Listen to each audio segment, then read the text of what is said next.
in the sports page with the Orlando Sentinel and FM 96.9 The Game's Mike the Bulldog Bianchi. On JRR. Well, hello there, Morning Bulldog. Good morning. The sports page brought to you by my favorite weekend beach getaway where I spent my Christmas vacation, by the way. Hard Rock Hotel, Daytona Beach, not even an hour's drive from downtown Orlando. And at Hard Rock, they make everybody feel like a rock star or a rock and roll DJ. Make your reservations at hardrockhotels.com/Daytona Beach. All right. Well, we had fireworks in the coach firing department yesterday, unexpected, and then we also had some fireworks in NASCAR to talk about. Absolutely. Let's start with the John Harbaugh news, all right? Because John Harbaugh, one of the best coaches in the NFL, was fired by the Baltimore Ravens 2 days after losing to the Steelers on that missed field goal at the end of the Sunday night game. That cost the Ravens a chance to make the playoffs. And now John Harbaugh, the most successful coach in Ravens history. He's won a Super Bowl. He always has his team in contention for the playoffs, although they haven't had much success in the playoffs lately. But he has now been fired, and he is on the block now. There are many teams that want John Harbaugh as their head coach, including, I'm reading Dave Hyde's column in the South Florida Sun-Sentinel, the Dolphins may have sent out a flare yesterday to John Harbaugh because earlier yesterday they announced their 5 general manager candidates. And then when Harbaugh was fired, they added a 6th candidate to the list, Los Angeles Chargers assistant general manager Chad Alexander, who works for John's brother Jim and has worked for John Harbaugh in the past. As Hyde wrote, do you see this as a flare into the sky meant for John Harbaugh? What do you think, Lynch? Wow. Sign him up. Yeah. Sign him up. Yeah. The question is, why would he want to go to the Dolphins? He's going to have a lot of other options. You know, the Dolphins have no quarterback. They're in salary cap hell. Their roster's terrible. And they have an owner who hasn't made a winning football decision in 17 years. You got to start somewhere, man.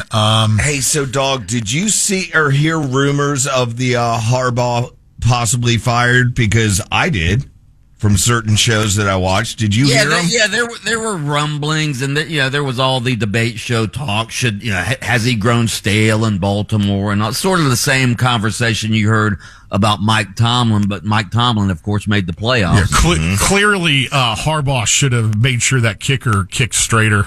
Yeah, exactly. Yeah. If the kicker makes the 44-yarder, he's still the coach. Exactly. And then we're talking about Tomlin. You know what? The Ravens probably did him a favor. He had 2 years left on his contract, so he's going to get his buyout money, and he's going to get another job immediately if he wants one. So, that's that. NASCAR fired their longtime commissioner. How long was he the commissioner? Well, 20 years. Wasn't that? Well, he was with NASCAR for like 20 years, but the position he was in, wasn't that recently kind of a deal? Yeah. You just don't call one of the major team owners a dumb redneck. Yeah, a dumb redneck who should be taken out back and flogged. Isn't that what he said about Richard Childress? Yes. Yeah, that came out. Was it Childress or Hendrick that he? No, it was Richard was Richard Childress, Dale Earnhardt's former owner. Yeah, good God, absolutely, and all of that. His text messages about Childress and other people came out during the trial when the 2311 race team was suing NASCAR because of the charters.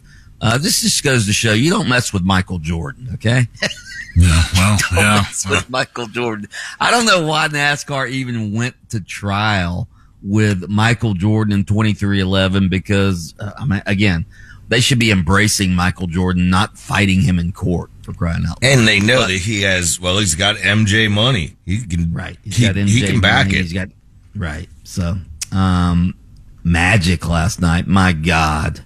I don't want to hear how the Magic substitutes helped them make a rally after falling behind 26 points. The fact is, they fell behind 26 points to the hapless Washington Wizards.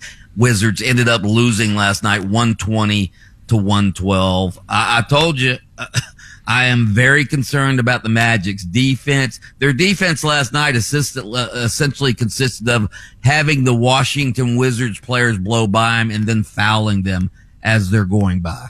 So I'm not happy with the way the Magic are playing right now. When you're losing to the Wizards and the Charlotte Hornets, not good. Of course, they're not healthy. Jalen Suggs and the Franz Wagner, not in the lineup, but still.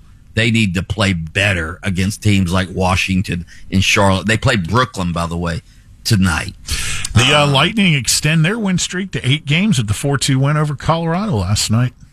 Absolutely. So they're streaking again. Good, standing at the top of their division. Good stuff. Yeah. College basketball, UCF was just cracked the top 25 in the Associated Press poll. They lost last night, ending an 11-game winning streak. They lost to Oklahoma State, 87-76. The Gators, the defending champs, they routed Georgia last night. Georgia was really good, number 18 in the country.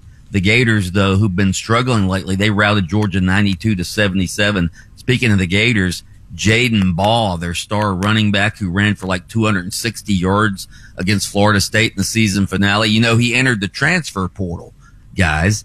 He entered the transfer portal. Texas came after him. He started a bidding war between Texas and Florida. And guess what? He's going back to Florida, signing about a $1.5 million deal. Can you blame the guy? He probably made an extra $750,000 this year by entering the portal and creating that bidding war.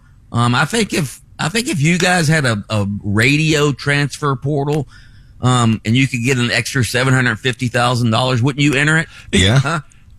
With what college football has become, look, as much as chaos as this is called, you'd be dumb not to take advantage of it if you're one of these young men who, was getting literally nothing before. People in business, I mean, you work for a big bank and another bank's coming after you, you're going to get the money. Absolutely. By the way, the University of Washington quarterback, Damon Williams, he signed a contract with Washington to stay at Washington last week, and then yesterday announced he's entering the transfer portal, and now Washington supposedly is going to sue him to try to make him abide by his contract. It's a mess. It is. Hey, I did enjoy your piece in the Sentinel about Miami being back in the national championship conversation and how that is actually good for college football. It is, because they're a lightning rod team. You love them or you hate them. Yeah, even though this Miami team is not like the teams of the 80s and 90s. No. They don't have that sort of swagger and trash talking. And by design, they don't. Right. Yeah, Cristobal, even though he played on those teams back then, he's more of a no-nonsense disciplinarian type coach. So, yeah, thank you. Yeah, and even Michael, he's still down there doing his stuff, but even he has changed his language to reflect the current state of things. And plus, Grandpa needs to keep his belt on, okay? I just want to know where Uncle Luke is lurking these days. Oh, boy. Luther Campbell, right? He's still in the mix somewhere down there, man. Yes, absolutely. All right, Mike the Bulldog Bianchi, host of Game On with Brandon Kravitz, weekday afternoons at 3 on FM 96.9 The Game. By the way, happy birthday to country star John Rich of Big and Rich. We're coming to your city.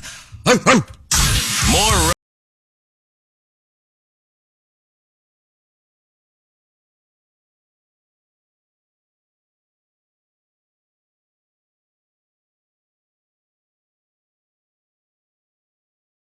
rock every hour. Listen to JRR on the iHeartRadio app.